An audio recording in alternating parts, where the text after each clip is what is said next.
Shalom everybody and welcome back. Okay, so this is the second day of recording, and this is a special day because this is the first of Elul. Right, Elul is the sixth biblical month, and the sixth biblical month is special because the rabbis teach us to say that the king is in the field in the sixth biblical month, Elul. Right, in all the other months, you've got to go to the king's court, and therefore it's a process to actually get the opportunity to speak to the king. However, in this month, the rabbis teach that the king is actually walking amongst his people, and the everyday people like myself and you are able to access him with ease. So I pray for you and I pray for myself that we will be able to meet the king this month. Okay, the other thing that's quite exciting is that my Hebrew birthday is on the 2nd of Elul. So I'll be turning 51 according to biblical thought this evening, and I'm super excited about that. Okay, why? Oh man, there's so much about the 50th year, the Yovel, the Jubilee, and being set free, and about land, and about the letter 50 having two forms. The first form, which is a servant who's bowing down, or a humble servant, or humiliated being. And then the final form is the upstanding servant, a servant who it is that has been given honor. So it is my prayer to the great King that by choosing to honor him and choose him above everything else, that he may allow me to finish my 50th year in the final form of the noon, standing up righteously before my King. And if it means standing up on my cross, may it be so. Like we read yesterday, was to say that the calling is pick up your cross and follow him. Where are we going? Golgotha, to die. Right? So anyway, let's continue with the teaching. Right, so we're speaking about the new covenant, and we just saw how it is that the new covenant, where the text is actually found, Jeremiah 31, and how it is that it's basically copied verbatim into the New Testament, and it talks about the house of Israel, the house of Yehuda, right? However, what's even more fascinating is there's a third witness to the new covenant in the text, and actually this should be the second witness because it's found in the Tanakh, and it's also found in the book of Jeremiah. Okay, so we're going to look through this one. This one is like truly fascinating because it gives us a little bit more insight as to who else is involved in the new covenant. And I think you might find this very, very surprising. So this is Jeremiah 33, 14 to 26. Behold, the days are coming, declares Yehovah, when I'll fulfill the promise I made to the house of Israel and the house of Yehuda. Right? There's that phrase, behold, the days are coming, which when we hear that, we know it's speaking about the end of days. And there's the two people again, the house of Israel and the house of Yehuda, the two wives of the great king, Leah and Rachel, the northern kingdom and the southern kingdom, those who are called Jews and those who are called the lost sheep of the house of Israel. Anyway, let's continue. In those days and at that time, I will cause a righteous branch to spring up for David, and he shall execute Mishvat vetzadakah. Right? Mishvat is the Hebrew word translated as justice or right ruling. So he will execute Mishvat vetzadakah in the land. Right? And we believe this to be the 1,000-year reign of the Messiah. In those days, Yehuda will be saved.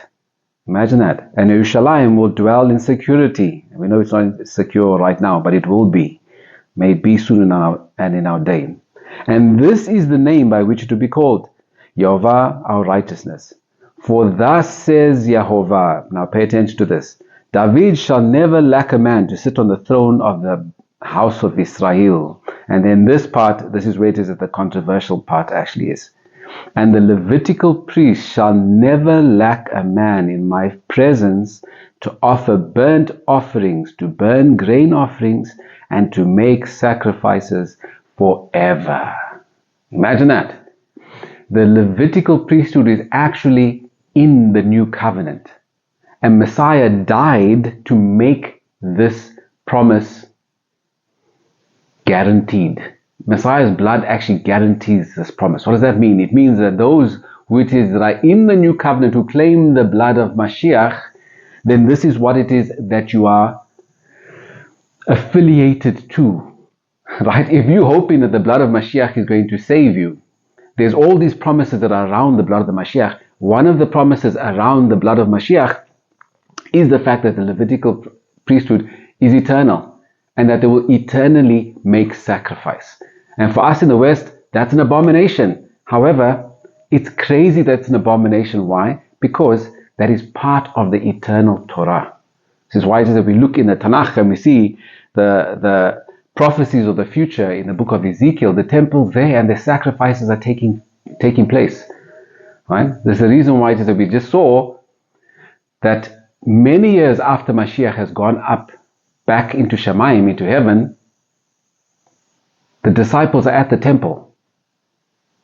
Right? That to prove that Paul was an upstanding Christian, right? An upstanding member of the church from Sinai who were commanded to believe Moshe forever, Paul agreed by the counsel of all the elders of our faith, right? The faith, the Notri, James, Peter, John, whoever, all the great elders said to him, go and do a Nazirite vow with all the sacrifices, including a sin sacrifice after Mashiach had been crucified.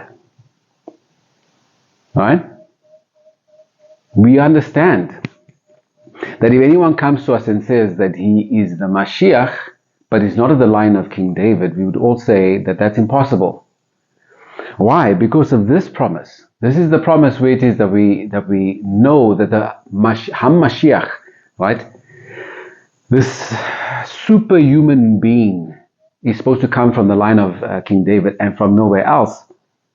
This is the promise. Along with that promise is the fact of saying that the Levitical priesthood is eternal and they will eternally offer sacrifices to Yehovah. Why? Because that is part of Yehovah's desire. It is His will. And the thing is, if it's not our will, the question is, whose will are you going to uphold? Yours or His? Right? So let's continue. The word of Yehovah came to Jeremiah. Thus says Yehovah, if you can break my covenant with the day and my covenant with the night, so that day and night will not come at their appointed time, then also my covenant with David, my servant, may be broken, so that he shall not have a son to reign on his throne, and my covenant with the Levitical priests, my ministers. So imagine that. The fact that you woke up this morning and it was day and the sun is moving, and tonight you expect the sun to go down and the stars and the moon to be moving in the circuits that they do, is a confirmation that this promise to the house of Israel, the house of Yehudah, the house of David, and the Levitical priesthood stands. Right? Via the blood of Mashiach. So let's move on from there. Let's go a bit deeper into the idea of the eternal Levitical priesthood. And I think this is very important because there's a lot of people running around teaching to say that they are a new priesthood, right? That the Levitical priesthood has been done away with. And unfortunately, most of the people who it is that are doing this are people who believe in Yeshua as HaMashiach. They believe in the blood of the new covenant, but they at the same time disobey that which it is that the new covenant says. Right? Mashiach's blood ratified this covenant, and at the same time, while accepting the blood or wanting to accept the blood for salvation, destroying the very terms and conditions that He gave His blood for. It just doesn't make any sense. And in fact, it's a massive sin, right? A massive sin. Why? Because this is no different to the rebellion of Korah. No different to the rebellion of Korah. Who is Korah? Go and look just do a quick Google search, right? He gets to a place where it is that he believes that he should be high priest. He's a Levite, right?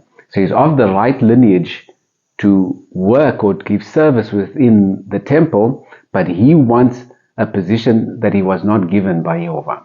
Right? The position of high priest or being Kohanim was given to Aaron and his sons. So how the Levitical tribe works is that you have all the Levites, which are Levites, right, Within the Levitical tribe, there's a special group that's lifted up, and that's Aaron and his sons. They're called Kohanim, which means that these guys, or these men, are priests, and the rest of the tribe serve the priests in assisting them to run the temple, which is ultimately serving the great king. And you can't jump from this level, which is a normal Levite, and get to the level of a Kohanim. It's two distinct positions, just like the positions of a husband and a wife, right? No matter what, the husband is the ruler, and the wife serves the husband, just like us as the church, right? Mashiach is our head. We can't sit at a higher level than him. And to try to do so means we've broken the covenant. Okay? And Korah finds that out, is that him and 250 well-renowned princes of Am Yisrael are destroyed because they try to take a position that is not theirs. They try to take the position of the priesthood of Levi. Okay? So let's continue. Is this really a true thing, or am I just pulling something out of my hat? So 1 Kings 12, 26 to 32. Now remember I was saying that in the new covenant, it says I'll make a new covenant with the house of Israel and the house of Yehudah. And then it says, not like the covenant I had with them when they were in Mitzrayim. Then it says, and this is the new covenant I'll make with the house of Israel. So he singles out the house of Israel. And he says, I'll write my Torah within them. And remember we were discussing to say, this was the group of people who threw the Torah away and adopted new behaviors, right? And that's the reason why we were divorced. Yehudah didn't really do that. Yehudah still accepted the fact that the Torah was there, but didn't come back to the king with her whole heart. And therefore she has traditions of men along with that, but publicly she says that the Torah of Yehovah is the actual contract. Okay? So now we're going to see why the northern kingdom was divorced. This is like the end after many years of Adonai pleading with us. This action is what actually caused the divorce. Now listen carefully. Okay? 1 Kings 12, 26 to 32. And Jeroboam said in his heart, now the kingdom will return back to the house of David. So this is after Shlomo has not lived righteously. So the kingdom was together as one under King David. King David hands it over to Shlomo, his son, Solomon. Solomon does the crazy thing with all his wives and starts breaking Torah. Then Adonai says, I'm going to split the kingdom back into two again. Okay? Then he's going to give 10 tribes to, I think it's Jeroboam, and then 10 tribes to Shlomo's descendant.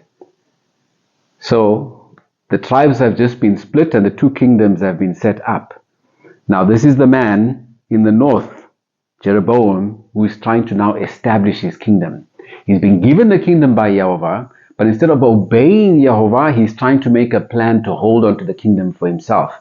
And this is the thing that we all need to understand. That is the recipe for disaster. The difference between King David and King Shaul, or Saul, is that Saul was given the kingdom and he tried to hold on to the kingdom himself. And therefore, he tried to placate the people and break Torah in order to try and make the kingdom function. King David, on the other hand, he says, no, it is Yehovah first, who it is that I will give all my fear and honor and love to, and then Yehovah will subdue the people under me. And because King David does that, King David is the beloved king. And King Saul, who tried to placate the people, he's one of the least greatest kings, or maybe the most despised king within Israelite history, possibly. Anyway, so yeah, Jeroboam. And Jeroboam said in his heart, now the kingdom will turn back to the house of David. If this people go up to offer sacrifices in the temple of Yehovah at Yerushalayim, then the heart of this people will turn again to their Adonai, to Rehoboam, king of Yehudah.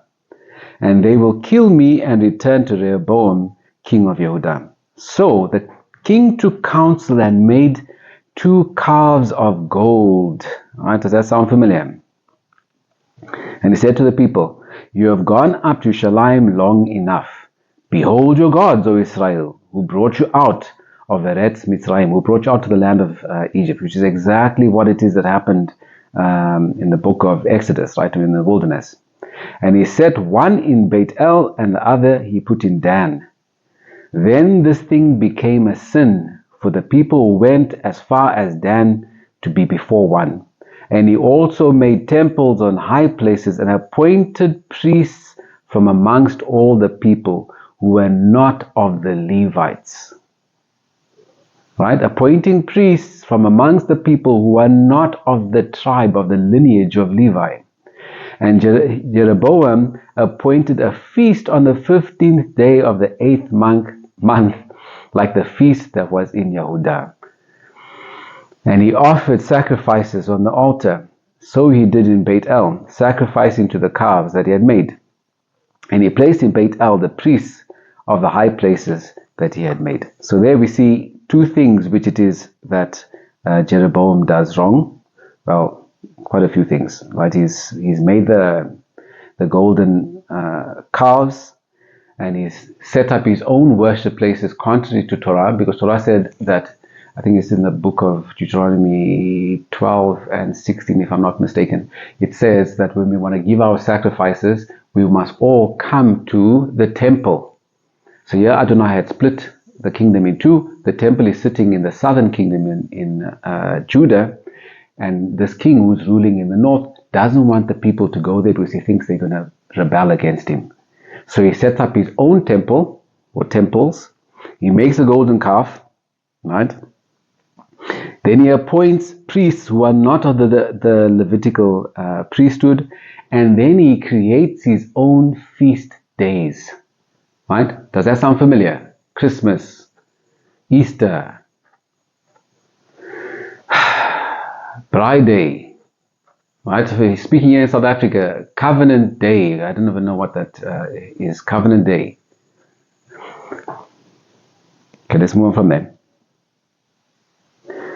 So witness in the New Testament, the eternal Levitical priesthood. Hebrews 8, 3-4.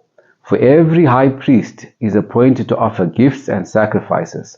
Thus it is necessary for this priest, talking about Mashiach, also to have something to offer.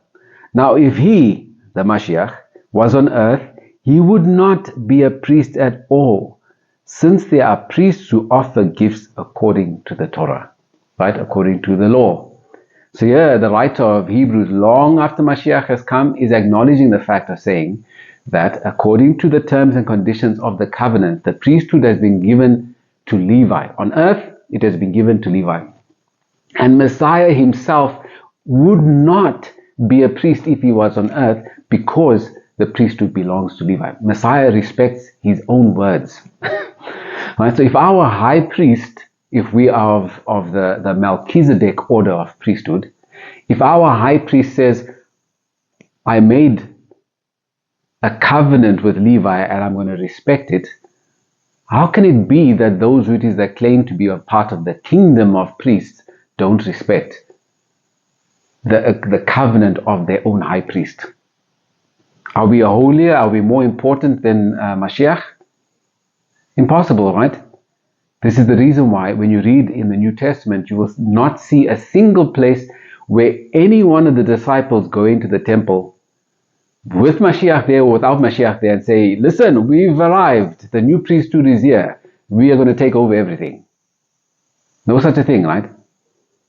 Each time we see them going and worshipping Adonai, worshipping Yehovah in the temple run by the Levitical priesthood, as was specified in the covenant agreement. Okay, I believe maybe one of the things that makes it difficult for us to understand is that we've been taught this idea of saying that the synagogue, or the place where the church congregates, or church, is somehow the temple. I remember when I was in Adventism, you'd have walk into most churches, they have the verse there saying, reverence my sanctuary. That's not the sanctuary. That's the synagogue. It's the house of learning. It's the place where it is that the judicial processes of the kingdom took place. Right? The temple in the first century, you had the synagogue, you had Paul, Peter, whoever else presiding over issues there, but you had the temple existing. If you wanted to pay your tithes and you wanted to sacrifice or you wanted to give an offering, this is where you took it. Right? If you were learning your Shabbat learning or having to deal with community issues, the community center or governance was in the synagogue, not the temple. These are authorized to take tithes via the law. These are not authorized to take tithes via the law. Right? So a lot of people will be teaching today to say that if you want Adonai's blessing, you must return a tithe. However, the covenant states that the tithes belong to Levi, not to some random person. This is why in the New Testament you will never find anyone who believes in the Mashiach receiving a tithe. Yes, they do receive recompense, is that the right word? Payment for their work, but you can't call it that which it is that is holy. Okay? What do I mean? The Torah says that if you are going to give a tithe, right, and this example I give is about cows, it says that every 10th one that passes under the staff, it will be the tithe. So until you count the 10th one and you set it apart as the tithe, it is just the same as the other cows that it was once amongst, right? If it's 10 apples and you're going to be giving a tithe of 1 apple, when you have all 10 apples together, they're all of the same value, right? None is holier than any other. But once you select 1 apple and you say, this one is my 1/10, and you take it out, then it becomes kadosh. The whole meaning of kadosh, holy, is to be set apart. Once you set it apart, and you say this is tithe, you're speaking over it, now makes it holy. Now there's all sorts of laws according to the covenant of where this particular thing has to go. So if you say this is a tithe, it has to go to Levi. If you say this is a first fruit, then the text says the first fruits belong to the Kohanim, which means you can't give a first fruit to a Levite. You'll be transgressing the covenant agreement. You'll be spitting on the blood of Mashiach. If you have a first fruit, you have to give that to a Kohanim, an actual descendant of Aaron. And these people exist today. It's not like these people don't exist. If you want to know who it is that we return first fruit and our remembrances of tithes, I call it a remembrance because there's all sorts of laws around the giving of the tithe, right? That you can't actually do today. It's just like how we will say, we are celebrating Pesach, right? However, we're not actually celebrating Pesach today. We are doing a remembrance of Pesach. Why? Because Pesach has to be done in Yerushalayim by the temple. We are not by the temple. We are in exile. Right? You have to have a Passover lamb that you slaughter at the temple. We are not at the temple, therefore we can't slaughter in any place where it is that we are. That's the conditions of the Torah. Torah says you cannot sacrifice anywhere except at the temple for your sacrifices, or in the land on altars where it is that Adonai has revealed his name before. Right? So where it is that our fathers, when they were walking around in the wilderness from Father Abraham, and it says that Yehovah came to Abraham, and it says the word of Yehovah came to Abraham, and in that place then Abraham makes an altar. That is now an official place where it is that Adonai has come and his name was revealed, and our fathers made an altar there. That altar functions, I believe, for eternity. This is the reason why, though the Torah says that we must bring all our sacrifices to the temple, right? We see a prophet like Elijah doing a sacrifice where it is that he slaughters the prophets of Baal. He builds up an old altar and he does a sacrifice on there, and it is acceptable by Yehovah because it was a place where it is that Yehovah had already revealed his name. Okay? In the Torah, we are told that we must make an altar for the temple, and this altar that we make for the temple is made out of copper, nachoshet, right? However, in Exodus 20, it tells us that if we want to build an altar for Adonai, we can build an altar out of earth and out of stones. Just that the stones mustn't be hewn, right? We mustn't put a a graving tool onto the stones. It was used natural stone. So there's two different types of altars within the text. There's the one that's in the temple or the Mishkan, which is out of Nachoshet copper, and then there's the one that's made of earth or stone, right, within the land. The altar, where it is that we bring our Passover sacrifices and sin sacrifices and thanksgiving sacrifices, is the one in the temple. Okay, therefore, since I can't do that and no one can do it, we are not actually doing Pesach. And because we go home and therefore we eat just random food, there's nothing holy about what it is that we eat at Pesach today. As in, set apart means something that was taken to Adonai, offered to Adonai in the temple, and then you take it back home. Right? That is something that is holy and only specific people can eat. And it's not only just to do, if you're talking about Pesach, you must be circumcised, you must be a natural born to be able to eat that. If you're talking about other sacrifices, shalom sacrifices, thanksgiving sacrifices, those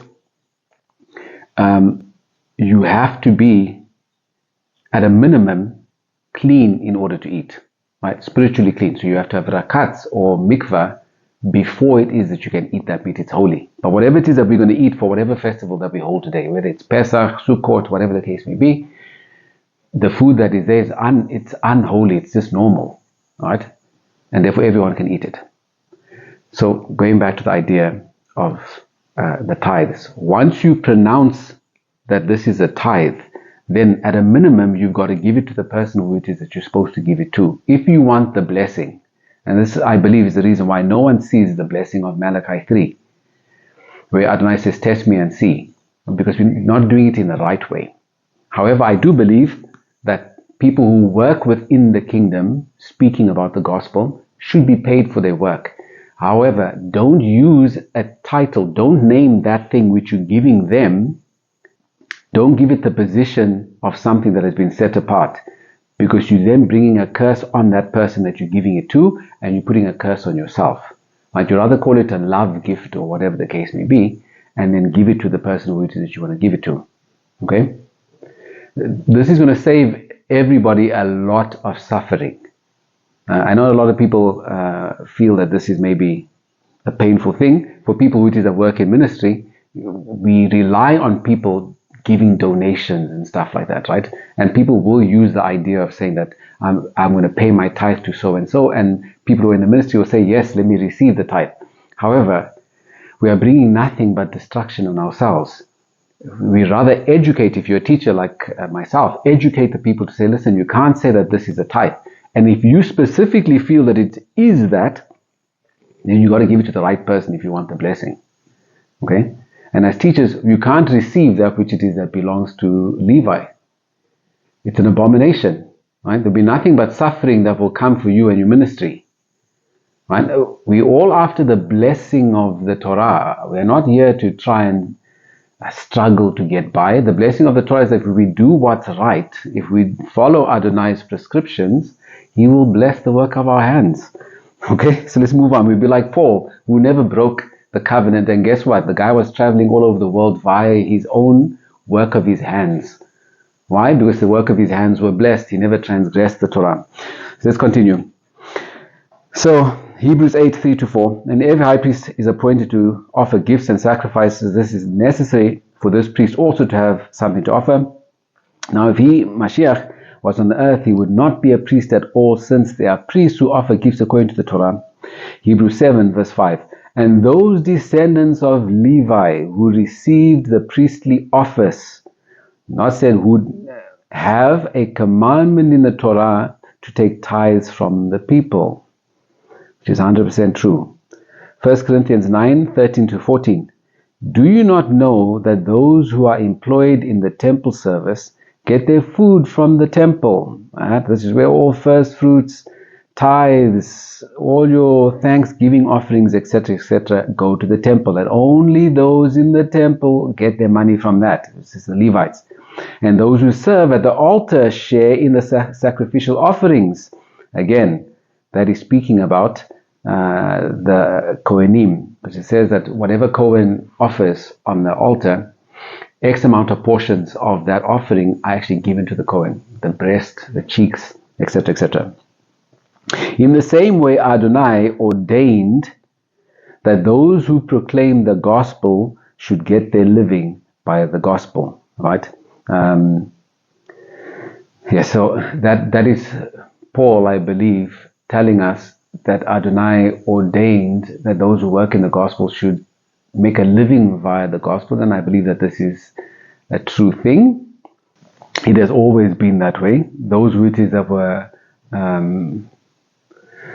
judges, whatever position of service it is that you had within the government of the kingdom, you had to be paid for your work. Otherwise, why would you do the service? Just like in our countries today, everyone who it is that is a part of the government is paid for their work.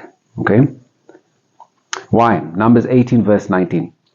All the holy contributions that the people of Israel present to Yahweh, I give to you and to your sons and daughters with you as a perpetual due. Right? This doesn't use the Hebrew word olam.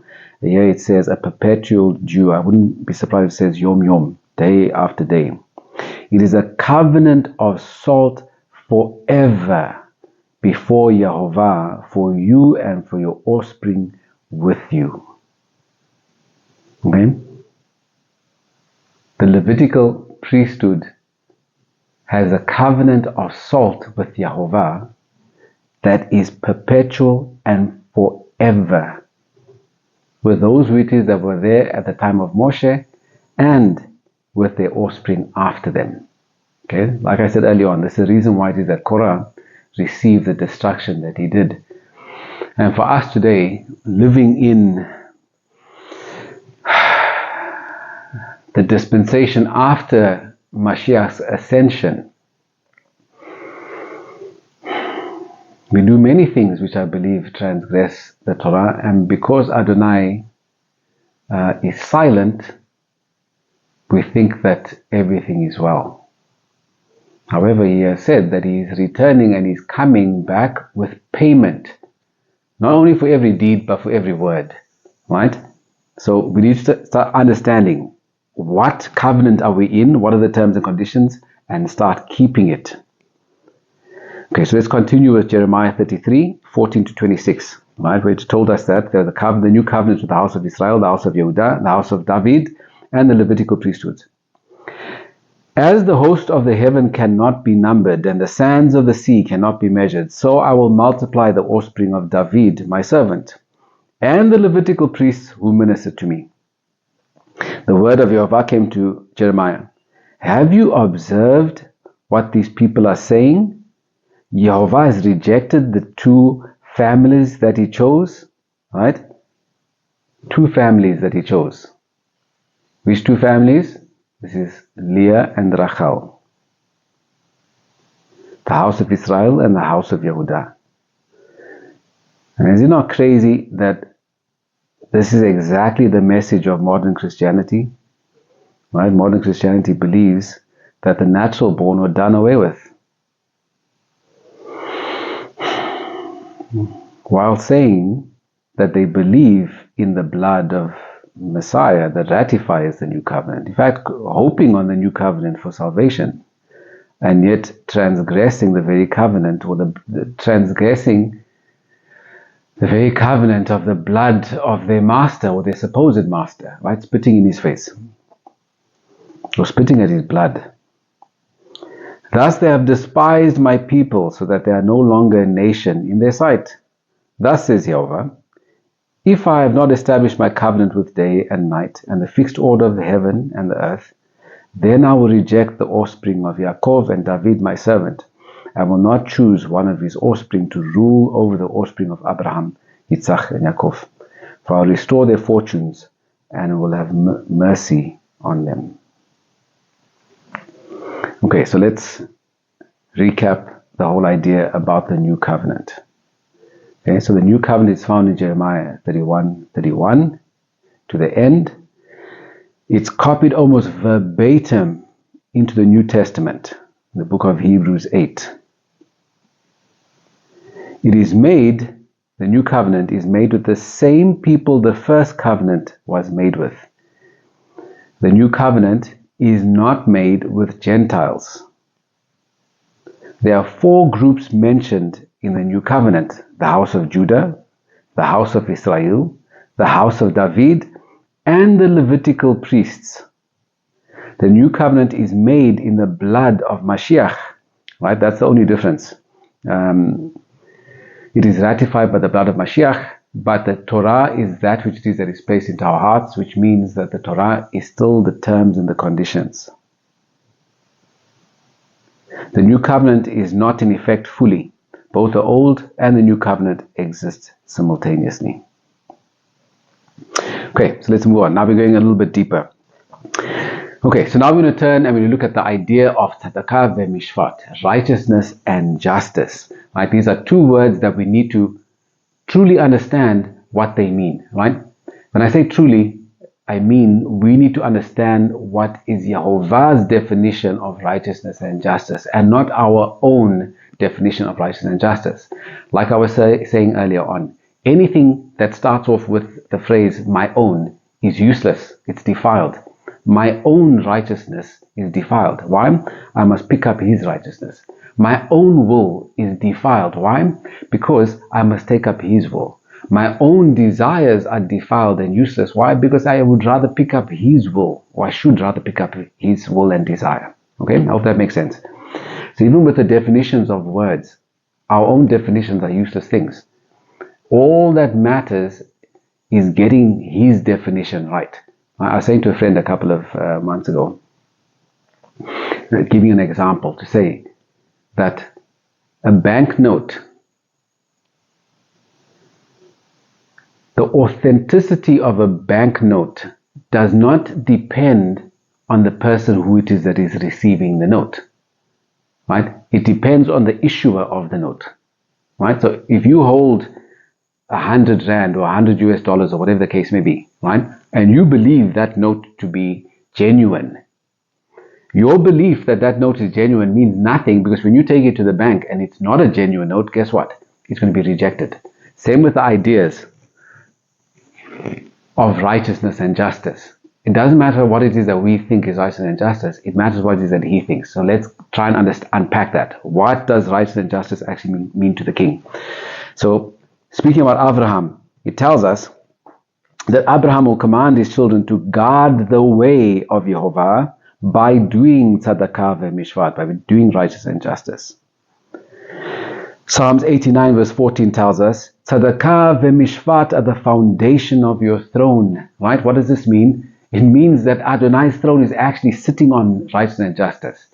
And therefore, if we rebel to righteousness and justice, it means that we're trying to destabilize the throne of the great king. What is that? We want to topple him off his throne. This is a coup on the master of the universe. Right? Rebellion. This is the reason why it is that Messiah is going to destroy and he's going to kill, and there will be blood flowing like never seen before, because all of mankind is busy trying to do that. Topple the throne of the great king. Psalms 33 verse 5. He loves tzedakah ve'mishpat. Imagine that. The king loves righteousness and justice. Proverbs 21:3. To do tzedakah ve'mishpat is more acceptable to Yehovah than sacrifice. Right? So, question is, what is tzedakah? What is righteousness? So this is the Hebrew word. This is the Strong's Concordance definition. Rightness, abstractly, subjectively, rectitude. That's a big word. Objectively, justice, morality. Right? Morality. That's a powerful one. Okay? Morality, because again, to be moral is not via our own thoughts. Morality comes by the standards of the king. Right? It's what the king says about a particular issue that makes it moral or immoral, not our own understandings or Western ideals. Okay, so here's the actual biblical definition. Thank you, Strongs, for that definition, but let's see what the Torah actually says. Okay, this is Deuteronomy 6 verse 25. And it will be righteousness for us if we guard to do all the commandments before Jehovah our Elohim as He has commanded us. Right? So there's the actual definition. Righteousness is not something which it is that your church tells you, or your pastor, or your rabbi, or your imam, or whatever the case may be, or your own heart. Righteousness is the commandments of Jehovah, that which He spoke to Moshe. And therefore, if we want to be righteous, we have to obey Moses forever, just as the church was commanded at Sinai. Right? Now, the interesting thing is this word tzedakah, it's used in modern Orthodox Judaism or in the Jewish context as charity. Right? And yes, part of tzedakah is charity because there are commandments to be charitable. However, tzedakah is far more than charity. And I wish that we could actually get the full understanding. Maybe the full understanding is rather to understand that doing the commandments of Adonai is charity for your community and charity for the world. Right? What is the greatest charity besides to be able to give righteousness and justice to the world, to save the world? That's the reason why when Adonai is speaking to our father, Abraham, and he wants to destroy Sodom and Gomorrah, and Abraham says, if there are only 50 doing charity, right? Not giving out food alone, but doing your commandments within Sodom, will you destroy it? And he goes all the way down to 10. Adonai says, if there are 10 doing tzedakah, charity within Sodom and Gomorrah, I won't destroy it. Right? It means that the wicked's lives are sustained via the righteous, via the tzaddikim. Okay? Let's move from there. So this word, justice or mishpat, this is probably the most important word. I would encourage you all to do a deep word study on this word. Okay, Strong's Concordance number H4941. This is what it means. Properly a verdict, favorable or unfavorable, pronounced judicially, right? Something that comes from a judge, especially a sentence or formal decree, human or particularly divine law, individual or collectively. Okay, this word is normally translated as justice, rule, rulings, right rulings, judgment, ordinances, right, lawful, manner. So what are the mishvatim, or what is mishvat? It is Yahweh sitting on His throne and then saying, this is what it is that I desire to take place in this particular situation. When such and such and such happens, this is what it is that is lawful, this is what it is that is unlawful. It is the will of the king. Right? And unfortunately,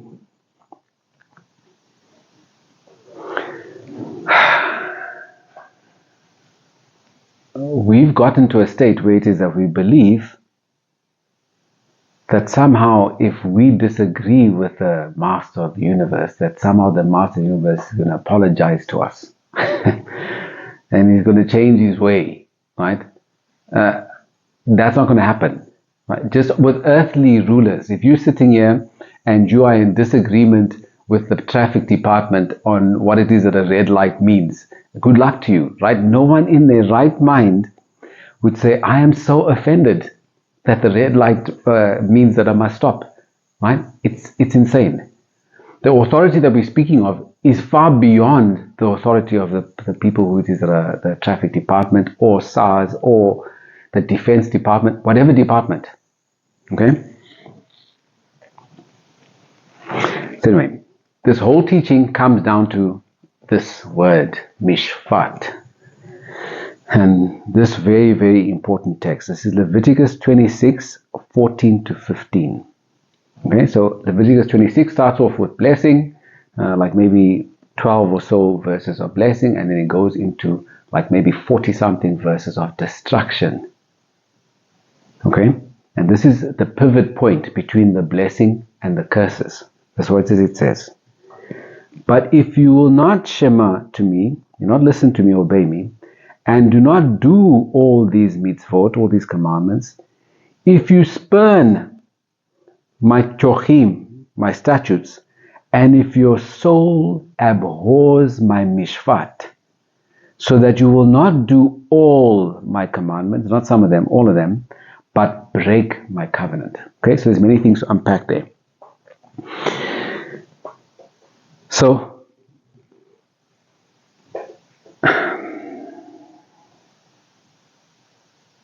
it is possible to live in a human country, right?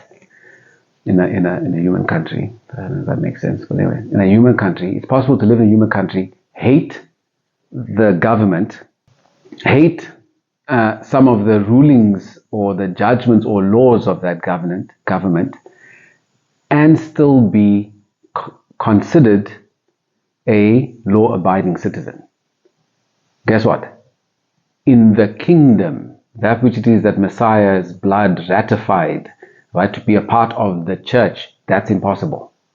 You cannot hate the ruler of the kingdom, which is Jehovah, and neither can you hate any one of his rules and still be called part of the kingdom or a law-abiding citizen.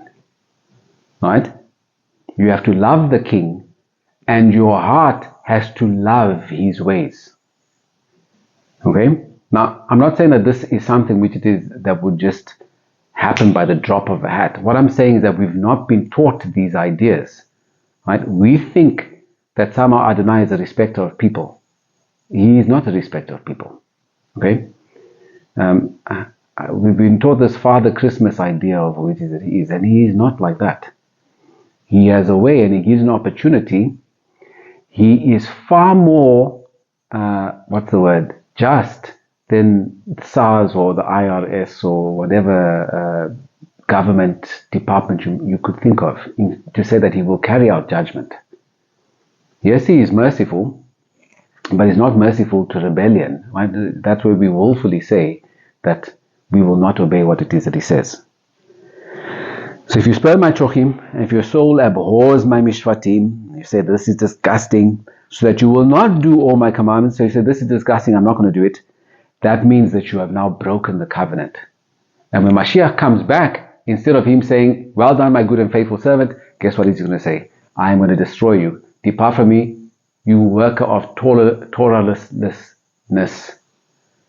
I do not know you. Okay, let's carry on. This is Vayikra 26, 40 to 43. So go and read through that whole chapter. I'm just going to give you some highlighted pointers. Okay, this is the end of the chapter. But if they confess their iniquity, and this is where it is that I find myself with my family, and I don't know where it is that you are. I'm saying to you that if these are all new things that I'm sharing with you, and you in turmoil about them, the issue is go and see, is it true? Is what I'm showing you actually true? And if it is true, regardless of how you feel, it is time to start breaking open our hearts to the King and say, please remove my heart of stone and give me a heart of flesh. Right? And I believe he's promised that he will do it. So anyway, this is the actual promise here.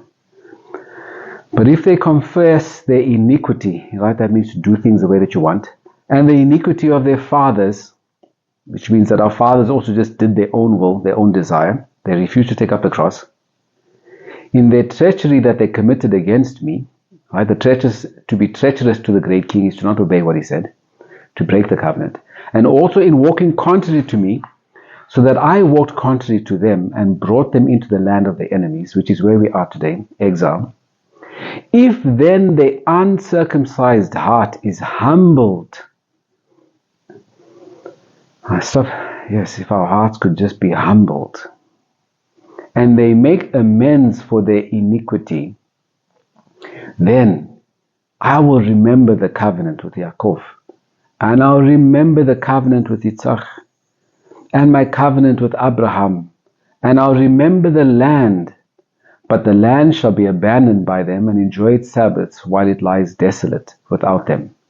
And they shall make amends for their iniquity, because they spurned my mishvat, and their soul abhorred my chochim, my statutes. Right? So here we see, in the first verse, 14 to 15, he says that if your soul abhors my mishpat and you spurn my statutes, but we see here at the end, he flips it around and he says that if you spurn my mishpat and if your soul abhors my statutes. So what exactly are these things that Adonai has repeatedly experienced that we actually, from an internal state, despise? Why is it as human beings that we despise the ways of the King? I was talking with a friend a couple of months ago.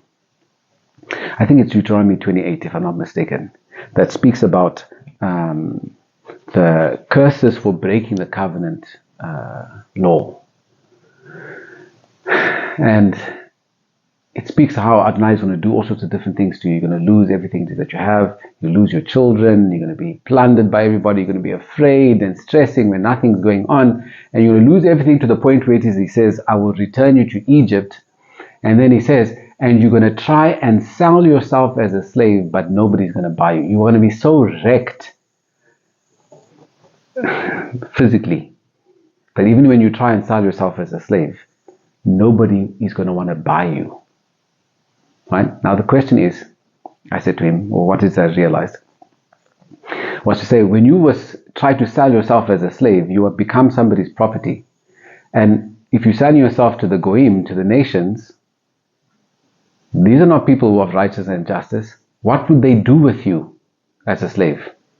Right? They could do anything. They can use you as whatever, human fodder for their war. They can rape, pillage, and abuse you. They can do whatever it is they want.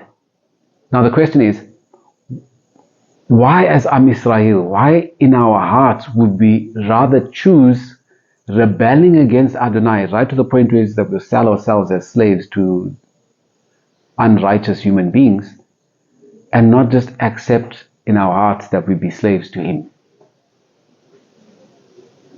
What is it?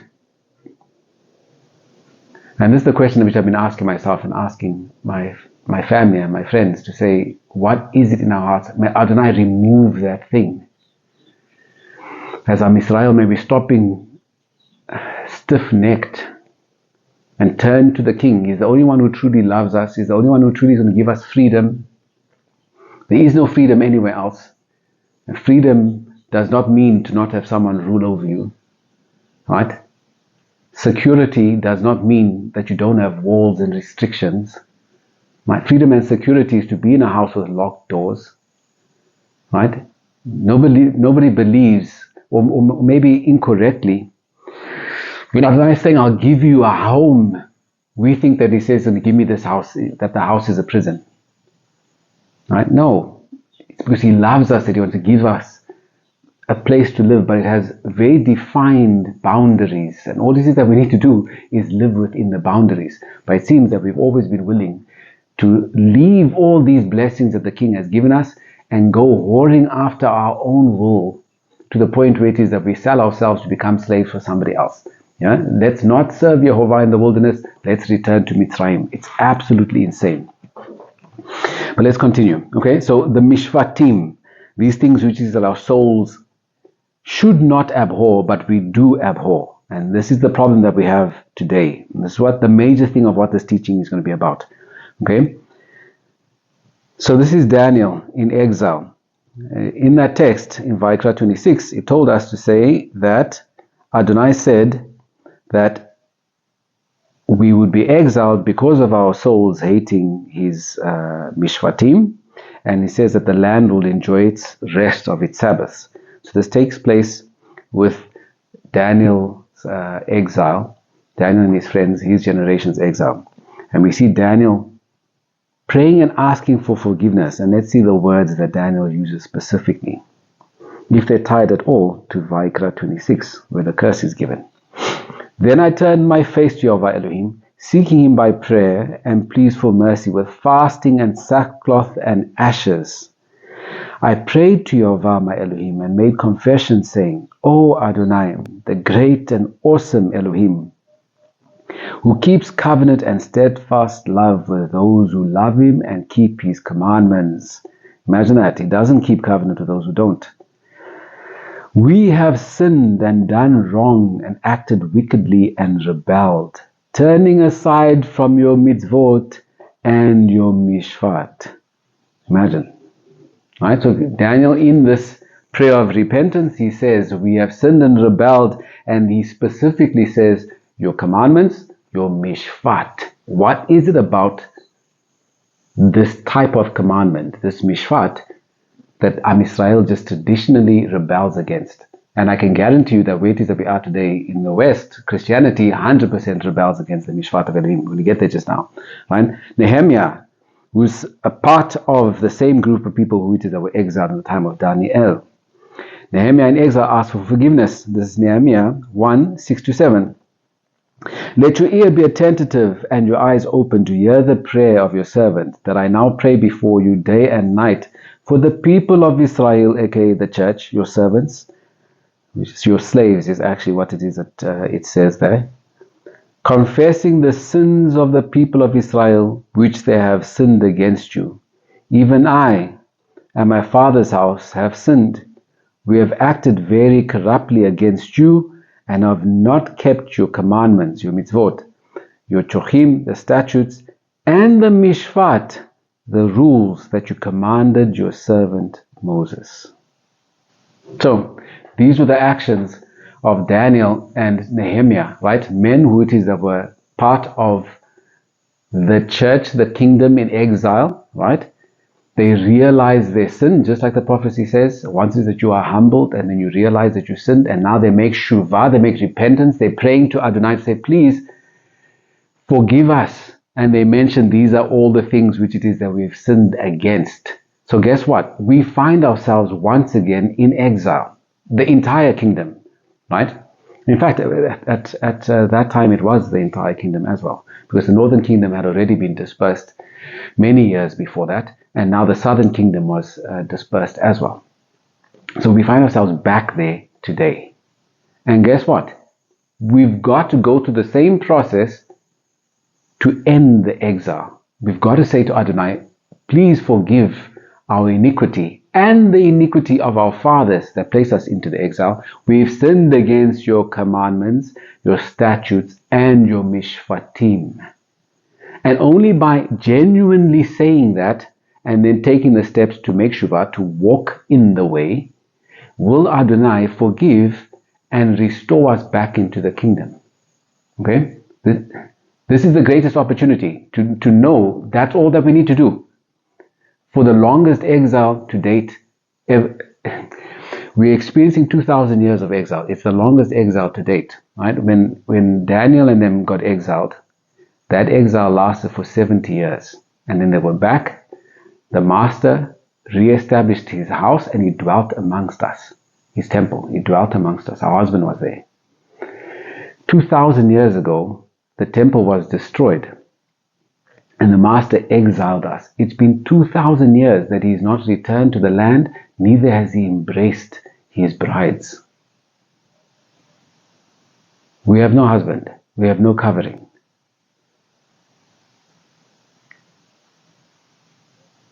None of us experience the blessings of the Torah. We can't. Why? Because we are not in the land. We're not back with our husband. But Adonai has promised that the exile is going to come to an end. And the process of the exile coming to the end is going to be the same process as it was in the time of Daniel and Nehemiah. Right? We've got to ask for the forgiveness of our sins, especially with regards to the mishpat. I'm going to get there just now. Okay? So the book of Revelations gives witness as well. Revelation 16, 5-7. And I heard the angel in charge of the water say, just are you, O Holy One, who is and who was, for you brought these judgments. For they have shed the blood of saints and prophets, and you have given them blood to drink. It is what they deserve. And I heard the altar saying, yes, Yehovah Elohim, El Shaddai, true and just are your mishpatim. Imagine that. So the altar, I believe in heaven, is saying, yes, Yehovah, Elohim, El Shaddai. In fact, that's all like the names. I don't know if I've ever seen that combination before in Tanakh, where you have the name Yehovah, the name Elohim, and El Shaddai. All that's missing there is Adonai. But yes, powerful combination. True and just are your mishpatim. So Revelations 19, 1-2.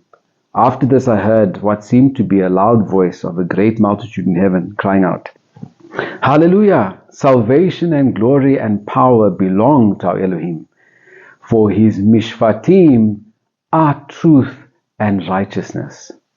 For he has judged the great prostitute who corrupted the earth with her immorality, and has avenged her and the blood of his saints.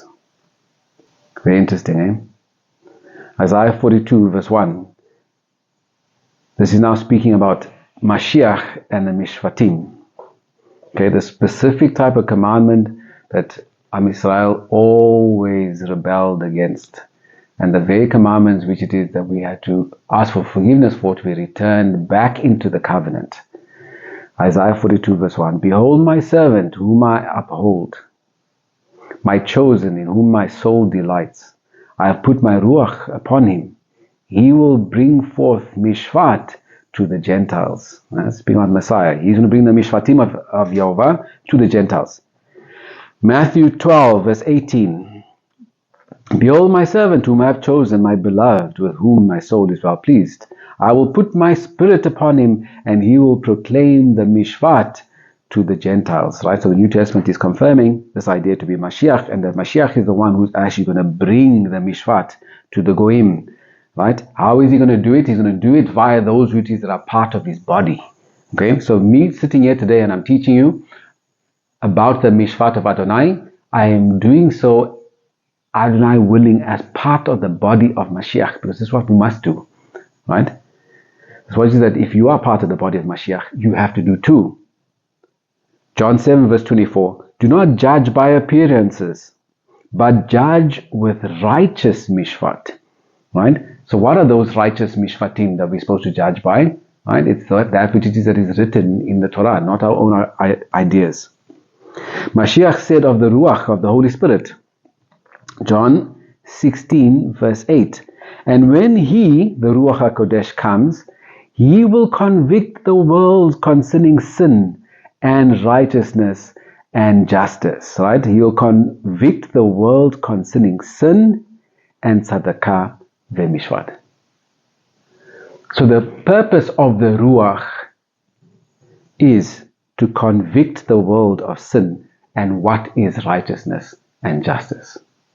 So if one receives the Ruach, then guess what that means? It means that you understand what it is that is sin, and you understand what it is that is righteousness and justice.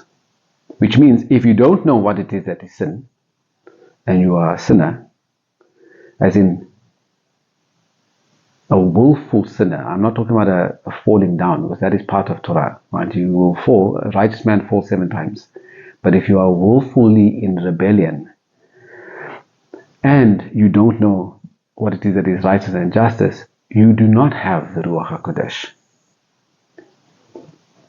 Why did Messiah say that this was the purpose of the Holy Spirit, of the Ruach HaKodesh, to convict of sin and righteousness and justice?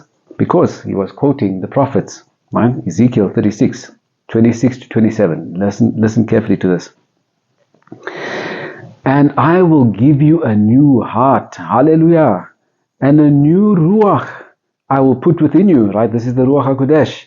And I will remove the heart of stone from your flesh and give you a heart of flesh. Now listen carefully here. And I will put my Ruach within you and cause you to walk in my statutes and be careful to obey my mishpatim. Imagine that. Let's read that again. And I'll give you a new heart, and a new spirit I will put within you, and I will remove the heart of stone from your flesh and give you a heart of flesh. And I will put my Ruach within you, and when this Ruach is within you, this is what's going to happen. and cause you to halacha, to walk in my statutes and be careful to obey my mishpat. Imagine that. So again, what does this mean? It means that those who don't walk in the statutes and who are not careful to obey the mishpatim do not have a circumcised heart. In fact, they have an uncircumcisable stone heart and therefore have not received the Ruach HaKodesh. Right? Now the thing is, I'm telling you this, I believe, Slicha Adonai, forgive me, my King, my Master. I don't believe that I have received the Ruach HaKodesh, okay? Not in how it is that I see it delivered in the New Testament, okay? Why? Because I have not done this. Right? Now is this whole process of coming to the farm and the sickness, etc., coming to the realization to say it doesn't profit a man to have anything. Now I am standing before the Master to say, yes, I am making my public declaration to pick up my cross and I'm going to Golgotha. Okay? Will Adonai sustain me to complete the task? I pray that He will sustain me. Once it is that He knows that I hold nothing above Him, then I believe my heart will be in the place for me to receive the Ruach Kodesh. Then you will see miracles and all sorts of crazy stuff coming from the Beit Daniel. Okay? But I'm not there yet. But I have a choice. So for you, who it is that is listening to this teaching at this particular point, you can either get offended and say, oh, you said I don't have the Ruach HaKodesh, or you can honestly sit and ask yourself, do you, by Yehovah's standard, have you received the Ruach HaKodesh? Right? Not speaking in tongues and doing all that kind of stuff, because that's very easy to fake. What's not easy to fake is that the fact that the Ruach is supposed to cause you to be convicted about sin and to make you walk in the statutes and to be careful to obey the mishpat. Careful means that you're not only just like randomly obeying, you are taking a magnifying glass and you're looking at the mishpatim and you're making sure that you cross every single T and dot every single I in how it is that you carry out the instruction. Are you there yet? And if you're not, then this is the opportunity, like this is my opportunity, to start doing that, to commit to the King to start doing that. Okay? Let's continue. So, Acts 5 verse 32 says something very interesting, which just lines up with what it is that I'm sharing right now. It says, this is the disciples speaking. And we are witnesses to these things, and so is the Ruach HaKodesh, the Holy Spirit, whom Elohim has given to those who obey Him. Imagine that. Even the New Testament gives witness to the fact of saying that the Ruach HaKodesh is only given to those who obey. So if you don't obey, but you are filled with the Spirit, or you perceive yourself to be filled with the Spirit, what Spirit is that? Is the question. I'm not telling you to say that it is not the Ruach HaKodesh who is not working through you. What I'm saying is that if you don't have the signs, according to the text, then how can you be sure what Spirit that is? Right? The whole idea of saying that you got to test the Spirit, how are you testing that Spirit? What is the measure that you are using to know whether that's a Ruach HaKodesh or not? Right? Every single test means that you have to have a standard measure. Right? You can't test the amount of oxygen that is in the water if you don't have a standard measure, or you don't have the apparatus to actually measure that. Okay? How do you test every single spirit? This is the measuring tool. Right? This is the measuring tool. And this, what this measuring tool says, it says that if you have the Ruach HaKodesh, it means you'll be convicted about what it is that is sin and what is not sin, and that you will do the statutes of Yehovah, and you'll be careful to obey and do the mishpatim of Yehovah. That's the actual standard for you to be able to measure whether the spirit which it is that you have and the gift of speaking in tongues that you have is genuine or not. Okay? So Hosea 2:19-20. This is a very, very, very important text. And this text Abba put on my heart many years ago. And shamefully, on my Facebook public profile, is it public profile? Public figure profile. It's quite interesting. Many years ago, somebody said something to as a slight to say I'm nothing but a public figure, right? So anyway, it's quite interesting that I'm saying that. For sure, I have a public figure Facebook page. It's called Daniel Hall. You're welcome to go and see it. And when I made that page a number of years ago, this verse is actually the verse that is on status. Is one of the status pictures of that profile. Go and check it out. Anyway, this is Hebrews 2:19-20. And this is what it says, and this is Yehovah speaking. It says, and I will betroth you to me forever.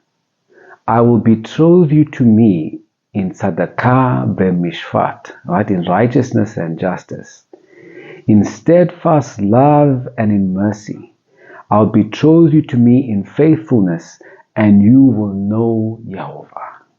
Imagine that. The actual betrothal via the king. He says, I will betroth you to me in righteousness and justice, in steadfast love and in mercy.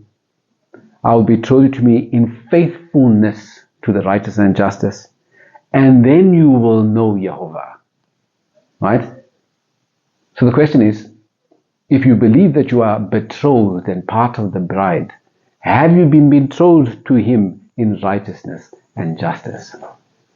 Why is this important to understand? Important to understand because only via being betrothed to him in righteousness and justice and being faithful to it will you then know Yehovah. That's the only way for all of us to be able to escape that very, very, very painful experience of Messiah turning to you and saying, depart from me, I know you not. What is your betrothal? Right, the Mishpatim. Paul says that though something may be legal, may be lawful, he says it may not be profitable. Right? Now we speak about the Mishpatim, which I agree with Paul, that though things may be legal, they may not be profitable. Right, so this is what it is that Psalms 19 says, 19, 9-11. The Mishpatim, right, the rules of Yehovah are truth and righteousness altogether. More to be desired are they than gold, even fine gold. Sweeter also than honey and the drippings of the honeycomb. Moreover, by them is your servant warned, in keeping them there is just reward. So imagine that. The great king says that, or the word of the king says, the mishpat of Yehovah is true and righteous altogether. More to desire than gold, even much fine gold. Sweeter also than honey and the drippings of the honeycomb. Moreover, by them is your servant warned. In keeping them there is great reward. So here we are seeing biblical evidence of the fact of saying that yes, the mishpat are lawful, and not only are they lawful, they are profitable. I would say the most profitable things. The wicked hate the mishpat of Yehovah, right? Proverbs 21 verse 15. When mishpat or justice is done, it is a joy to the tzaddikim, to the righteous, but terror to evildoers.